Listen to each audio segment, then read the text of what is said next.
အားလုံးပဲမင်္ဂလာပါကျွန်တော် web development channel ကနေပြီးတော့ပြန်လည်ကြိုဆိုလိုက်ပါတယ်ကြိုဆိုလိုက်ပါတယ်ဆိုတာဒီ ပိုင်းတော့နှုတ်ဆက်တဲ့အပိုင်းပေါ့နော်ကျွန်တော်ဒီ CSS course လေးကိုကျွန်တော်ကဒီမှာ free ပေါ့နော် free course လေးကိုကျွန်တော် YouTube မှာတင်ပေးထားတယ်တကယ်တမ်းကျတော့တကယ် CSS အကျယ်ပေါ့နော်အကျယ်ဆိုတာတဲ့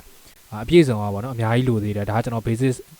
class လည်းဖြစ်တယ်လို့ free course လည်းဖြစ်တဲ့အတွက်ကျွန်တော်ဒီလောက်လေးကိုပြောထားတယ်အဲ့တော့နောက်ပိုင်းတွေမှာကျွန်တော်က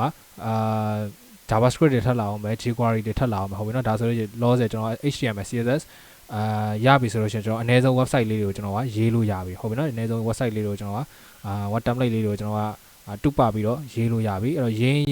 နဲ့ကျွန်တော်ကကျွမ်းကျင်လာနိုင်မယ်အဲ့တော့အများဆုံးကျွန်တော်ကျွမ်းကျင်ခြင်းလို့ရှင်တကယ်ကျွမ်းကျင်ခြင်းလို့ရှင်တော့ website တွေ web template တွေကိုများရေးကြည့်ပါဟုတ်ပြီနော် HTML CSS ရပြီဆိုလို့ရှိရင်ကျွန်တော်ရေးကြည့်လို့ရပြီ responsive design တွေပဲကျွန်တော်ကဆင်းရေးကြည့်လို့ရပြီ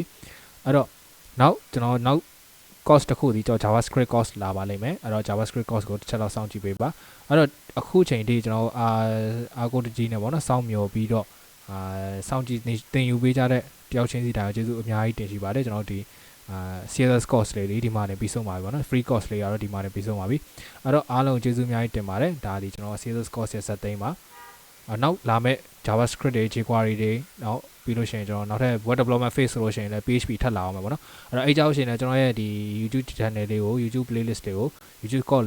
free course လေးတွေကိုအားပေးပါအောင်လို့ကျွန်တော်ထပ်ပြီးတော့မြတ်တာရက်ခံပါတယ်အဲ့တော့အားလုံးကျေးဇူးအများကြီးတင်ပါတယ် web development channel ပါ